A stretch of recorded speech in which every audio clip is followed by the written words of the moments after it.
Today, we've got a quick and straightforward tutorial on how to change country in Google Play Store using your desktop. If you're ready to explore new apps and content from a different region, stick around for this step-by-step guide.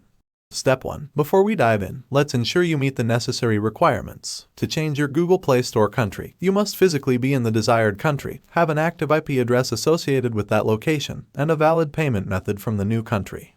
Assuming you've got all that covered, let's move on to the steps. Step 2. On your desktop, open your Google Pay settings. Look for the Payments profile, and under that, click the Edit icon. It's the one that looks like a pencil next to Country/Regions. Step 3. You'll be prompted to create a new payment profile for the new country or region. Click on Create New Profile.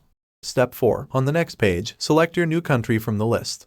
Step 5. Follow the on-screen instructions to add a new address and a payment method. Remember, the first payment method must be from the same country or region as your new profile. You can add payment methods from other countries or regions after setting up your new profile. Once you've set up your new payment method, the Google Play Store will automatically reflect your new country or region in less than 48 hours.